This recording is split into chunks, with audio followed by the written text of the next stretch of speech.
you know, being stuck right before even getting in business about how they feel like they want to serve people and help people, so then they cannot. There's no way I could charge. There's no way I could get paid from it too. Like there's almost a bit of like guilt Wait, and they're kind of what? right. What? Right. So if you could start there and then, and then I'd love if you could just share whatever you have on your mind as well.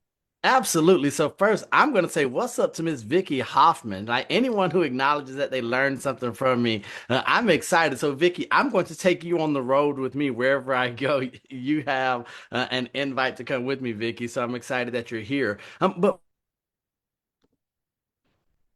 first, here where okay, I'm going to get excited because what Alex has been talking about just in the few minutes that I've been on excites me. And here's what I want you all to see. So we talk about this idea of serving and how do we serve versus do we get paid for this thing of guilt, that imposter syndrome, all of those voices. I've had all of them, but on my phone, my lock screen is Proverbs 18:16. And so even if you are not a believer, if you're not a Christian-based, faith-based person, but you're struggling with, okay, I want to help people, but that means that I should give something away and I should give my time and I should volunteer.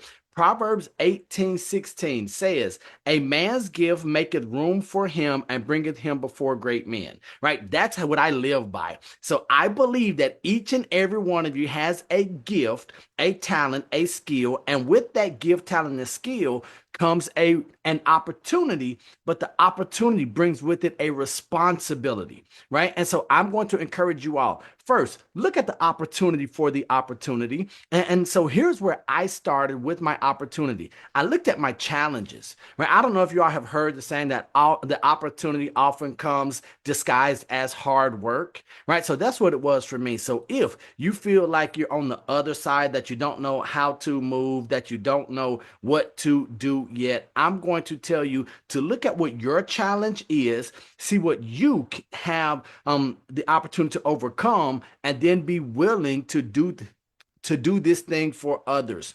Because if you can serve them the way that you need to be served, what I found is more times than not, that's going to be the shortest way to your success.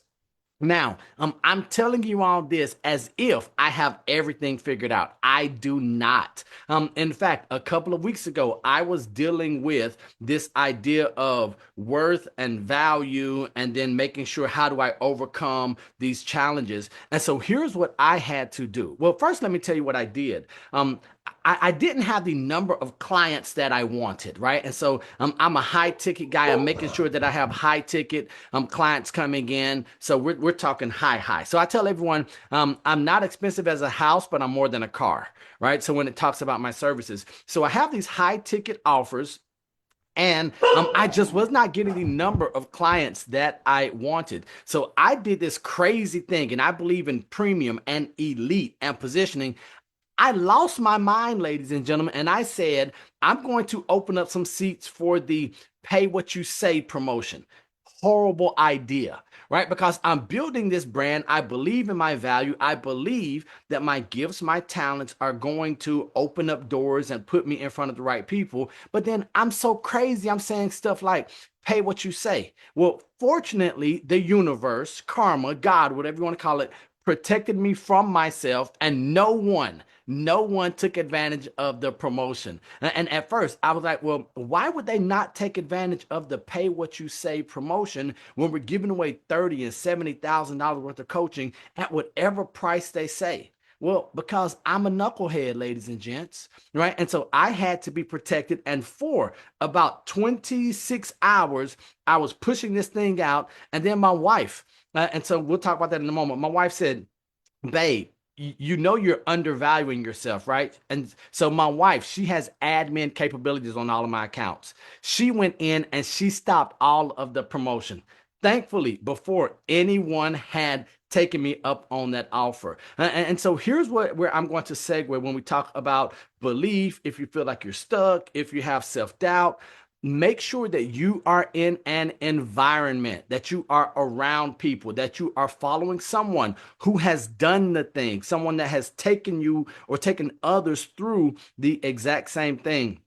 So Alex and I, we've had a relationship for quite a while. I knew him before he had facial hair.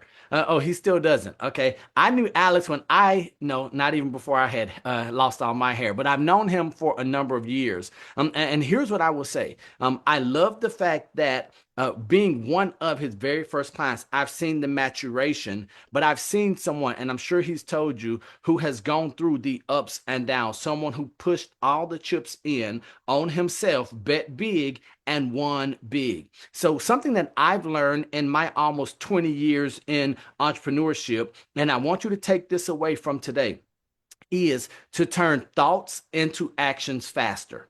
If you don't do anything else, if you have a thought, if you're on the fence, turn the thought into a positive action. I know that Alex is going to, if he hasn't already, he's going to give you all some options and some opportunities. And some of you are going to do what I call double dutch. You're going to be like this right here. We've heard that the trait of the most successful people in history, that they, and this comes from Andrew Carnegie and Napoleon Hill, the most successful people make decisions quickly and seldom change their minds. The least successful, they make decisions slowly and change their minds frequently. So I just believe in taking what Jim Rohn would say, action pronto. Make sure that you are moving as quick as you can with calculated risk, following a leader, a tour guide. And then if you would do that, you're going to find yourself further along the path. And Alex, before you open up, and if you're going to ask me some questions or we're going to have some dialogue, I do want to say something. Ladies and gentlemen, make sure that anytime that you are looking to grow your environment, that you're looking to yoke yourself or partner yourself with someone, make sure that you partner with a tour guide, not a travel agent. This is something that changed my life, my business tremendously. And here's the difference. A travel agent will sell you on a place where they've never been. They will sell you on a location or a journey, a destination that they've read about. They'll say, oh, yes, look at the beautiful pictures. Yes, look at the right here, and we can even book it for you.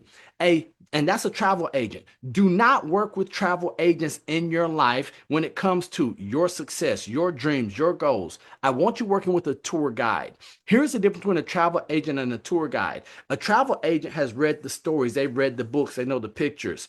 A tour guide has been boots on ground. They've already been there. They're going to know the path themselves. And so that's so important, because otherwise, if we aren't careful, we'll get stuck on social. We'll get stuck listening to those who are less experienced than us, but they have a better mouthpiece, right? And so I think that it is important for us to ask, hey, well, what makes you credible? Right? Why should I listen to you? What else do you bring to the table? What is it that you do? Do you have a track record? Otherwise, the tour guides make the place look fantastic, but here's the problem. They've doctored the photos, right? They've erased all the clouds. They don't know where to go when it's raining or when the flood waters start to rise. The tour guide, what are they going to say? They're going to say, oh, I know a place. And not only do I know a place, I've been here before. So I've seen this terrain. I've seen these challenges. I know the local people. And so now they're going to take care of not me, but us. And we're going to get there together. So, Alex, I get excited. So I'm going to pause. Is there anything? What do you want from me? Because I know you haven't even asked me anything. You haven't told me what to do. I just started talking. So, ladies and gentlemen, I do apologize. But here's why this is so important to me. Anytime you have an opportunity to live the life of your dreams, live the life of your dreams. So, October 23rd, Alex, see, I pump fake. I told you I was going to let you talk and I didn't. So, here's what I want you all to know. October 23rd, 2013. So October 23rd, 2013, I flatlined, I cold blued, I was dead, and then they had to resuscitate me. So then I had to come back. And when I came back, I realized that I was not living a big life. So Wendy, for someone who's just starting, that's what causes imposter syndrome, isn't it? No. So imposter syndrome is caused by fear. That's what imposter syndrome is. Imposter syndrome is the old you, the small you that's talking to the future you saying, hey, That's scary. That's dangerous. That's what imposter syndrome is. And here's what I will tell you, Wendy. The challenge is, and the truth that people will not tell you. So I have been successful for about 14 years. Like I've been good at this thing. I've been great at this thing for 14 years. Imposter syndrome never goes away, right? What I've been able to do, I've been able to conquer it on a daily basis. And the reason I told you all the story about me launching just a dumb promotion a few weeks ago is because imposter syndrome, even though I have six-figure clients, I'm sitting here telling myself, well, no one would pay that. Well, that's not true, but that imposter voice had just gotten too loud. And so now what we need to, and if you have not read Atomic Habits, we need to know what our triggers are, what the cues are, what the response, the rewards, all of that. But this is where I'm going to ask you, what is it what triggers the imposter syndrome? For me, I thrive in chaos. So when things start to get peaceful, I start thinking, oh no, what are you going to do when there's not chaos around? And so I have to know what my triggers are. Wendy, and everyone here, I'm going to encourage you to know what your triggers are. And then what's going to be your response when that voice gets loud, right? Because here's what I know. We're the only ones that we're with 25 hours a day, 8 days a week, right? We hear ourselves talk to ourselves all day, every day. Even when we're not listening to ourselves, we still hear it, right? So, Alex, what do you have for me, sir? I'm sorry to get on here and act like this is my No, regular. I love it. And I'll jump in and I want to ask you, how does someone deal with they're starting to think big and they're getting on the right track, but the people around them are playing small? And I mentioned earlier before you jumped on, it's easier for people to gain significance by shoving other people down and then feeling like they're above them. Whereas if somebody's growing and exceeding them, they don't like that because it's easier for people to stay in the same place. So how would someone deal with that? So first, and this is where can I show them what I did last year? Can I show them that? Can I show Yeah. them that? Okay, so I wrote a book, The Affluent Negroes. People don't get afraid. So Negroes is an acronym for the 7 principles for creating wealth. So the first one is network strategically. That's as far as we're going. Network strategically. I just believe, Alex, in building your network, right? I believe that the most important part, and it's not just me, but when you hear Steve Jobs, Warren Buffett, Bill Gates, all of them talk about the importance of your network. You all need to be around people who think like you, right? We've heard Think and Grow Rich. As a man thinketh, the power of positive thinking. If we are not protecting this right here, and if we aren't around people who think like us, and so I heard Cat Williams say, no, it wasn't. It was Charleston White. I heard something yesterday. He said, be careful. I want you to pay attention to the sly remarks that your circle says about you in a joking manner. Be careful for those jabs that your circle, your friends, your tribe say about you in a joking manner. That's a way for them to express their frustration and dislike of you without being punished, without the consequences. So I just believe, Alex, to answer your question, as much as I love people and serve people, I understand that I have one life. The life is too small, is too short, even as long as it is, it's too short to be around people who do not believe in you. Now, this is the hard part, and I'm not naive, but some of us are going to have to change our environment. We're going to change our network. That's why the first principle is network strategically. If you are around the wrong people, ladies and gentlemen, you're never going to get as high as you could. You're never going to go as far as you could. But here's what I've learned.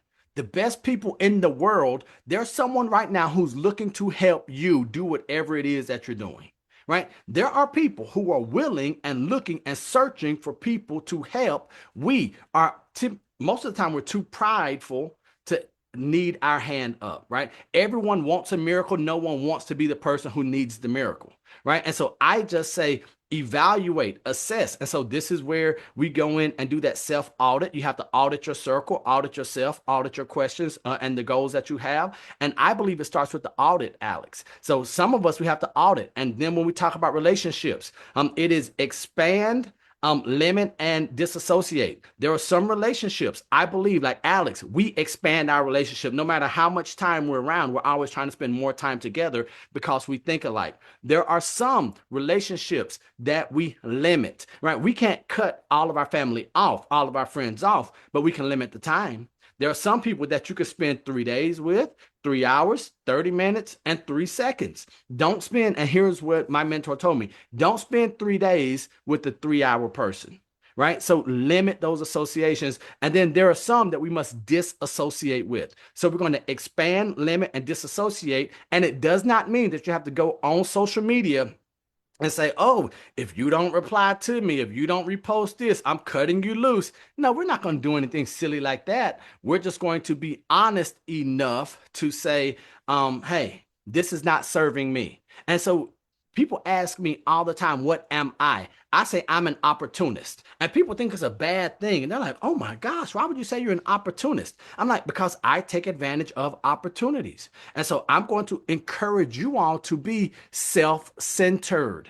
Yes, not selfish, but self-centered. I want you to be the center of your universe in an intentional way. And Alice, I'm going to answer a question in the chat after I say this. So here's what we hear. We've often heard that we're the captain of our own ship. We're the captain. My coach told me that's a lie. You are not the captain of your own ship. And here's why. We know the feel-good saying is that the captain doesn't abandon the ship. The captain goes down with the ship, right? That's crap. If I'm the captain and the ship is going down, I'm getting off. Why? I'm self-centered. But here, we don't have that option. Here's what I want you to understand, and here's why I need you to be self-centered. You are not the captain. You are the ship.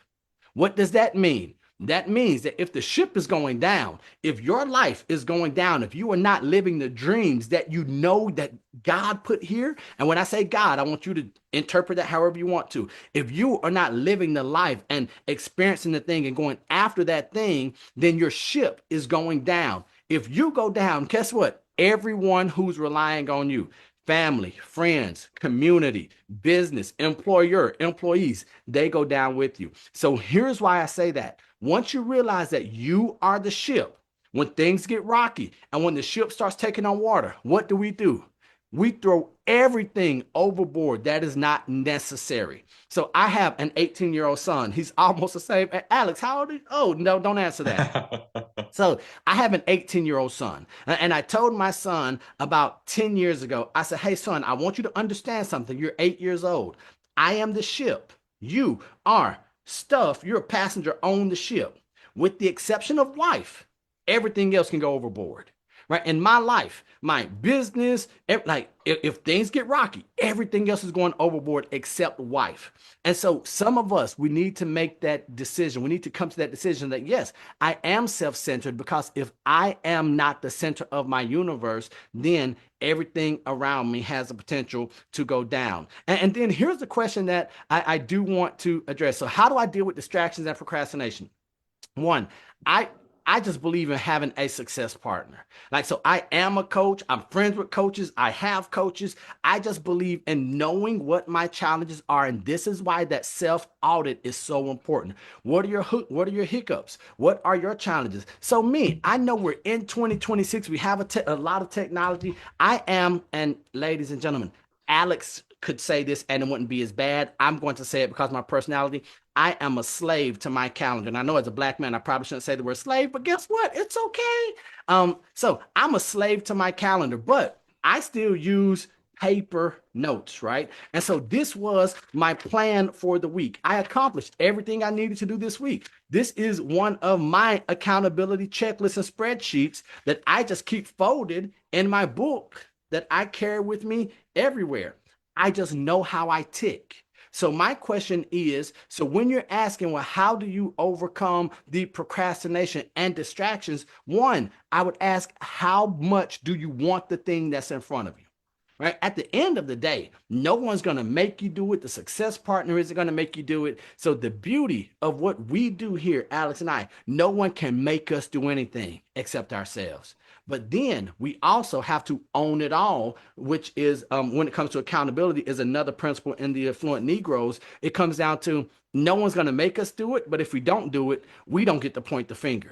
We have to hold up the mirror. So I'm going to encourage you, one, ask yourself, what do I like from the Notebook? What do you want? Do you know what you want? Alex, have you ever seen the movie The Notebook? No. Yes, actually, yeah, I got married where the Notebook, the house. I think you know that. Yeah, I I got married there. I know you got married there, but I thought that you probably saw like a clip or No, we a watched it. snippet or No, we something. watched it before, and then even that same day, it was cool. But no, I know you're a busy man, so I want to give you one last question to really drive this point home because you've worked with so many clients, I've worked with so many, and there's a big difference between people that just take action when they don't have all the answers, they don't have all the certainty or the guarantees, and they kind of jump out of the plane without a parachute, having faith that things are going to work out, and they're really believing in themselves to make it happen. And then most people on the other side, they have the talent, they really can find the money, they have it all in terms of the tangibles, but the intangible they lack. Like you said, they kind of just go back and forth and they're constantly weighing, thinking, overthinking. What would somebody need to do in that position? Okay, so here's what I tell everyone to adopt. I don't need a guarantee. I just need an opportunity. I don't need a guarantee. I just need an opportunity. So the very first thing I would ask is not about the cost. And so, Alex, I love this question because this is where you and I, we've had to really sit down and look and shift and say, not what's the cost, but not what's the cost if I do a thing, what's the cost if I don't? What's the cost if I don't do this thing and I don't live the life and I don't accomplish the dream and I'm full of regret? And then I start second guessing myself. Here's what I know, ladies and gentlemen.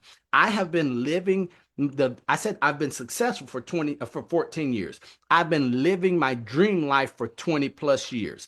And that first 6.5 years, it was not successful in terms of finances, but I was doing the right thing. I kept going. I was meeting the people that I needed to meet. I was putting those blocks in place to build an empire. I was setting the foundation. I had to make sure that my dream, that my goal, that this life I wanted really was the one that I wanted. And I think that's so important. When I ask, and I know we got off, but when I say, what do you want? You have to know what you want. And if you think you know, work with someone who's going to help you flesh that out. Well, why do you want it? Do you really want it? What's going to keep you going when you're distracted? What's going to keep you going when you are not seeing the results that you have? And so I'm going to encourage you all to really lock in, say, what do I want? And then don't be afraid, because here's what I've learned from someone who died in 2013. I've made a lot more money since 2013 than I ever thought possible. But had I run out of time, everything else was pointless. My son, he would have been, if I'm not mistaken, he would have been 5 years old. My son no longer has a father, right? My wife no longer has a husband. My friends don't have the best friend in the whole world, right? But then here's what I would ask. Even though if it came down to not having no more time or losing all the money I've made, I would much rather lose all the money that I've made, take a chance, push the chips in, because we are still here. And I want to encourage you all. There are people who don't have the ability. They don't have the ability right now to be on Zoom, to listen to Alex and I, who are happier than us right here because they are working towards their dream. And so I tell everyone, my job is to put the fear of death in you without you having to experience death yourself. Right? I really want you all, if you don't take anything else, turn thoughts into actions faster. And if you have to choose between tomorrow and today, always, always, always choose today. Right? So for the past 13 years, I have been choosing today. Right? And so if I have to do what's easy today or hard today, I'm going to choose what's hard today so I can have an easier tomorrow. So Alex, that's what I would have. I would say, man, bet on yourself, push the chips in. I don't think there's anything like a little bit of good pressure. I think that it's healthy for adults to have a little water in their boat. And then I want to remind us that, and this is where my faith comes in, man, we're all created by a creator. So we have creative things in us, right? We have a creative spirit in us. And when the water starts coming in the boat, we figure out really quickly how to either stop the water or how to swim. One of the two. We're either going to figure out how to swim or how to stop the water. And I just believe that if we will be intentional, if we'll be decisive, if we'll take action, that we win, right? That the ladies and gentlemen, those who are willing to get in the arena and go after the big life, I think we win. Well, I know we win in the end. I love it. Hey, thank you so much for joining. Everybody, can you give Neil a hand? I appreciate you taking the time, and I'm sure we'll talk soon. All right. So am I kicking myself out now? I'm good to go? No, I'll kick you out, sir. But I Hey, love you, hold and on. Oh, I was curious. Come on, man. I love you, man. Hey, ladies and gentlemen, I love y'all. Y'all have a fantastic rest of your Saturday. Listen to him. He's smarter than he looks, okay? He is much smarter than he looks. Love you, brother. Take care. love you. Talk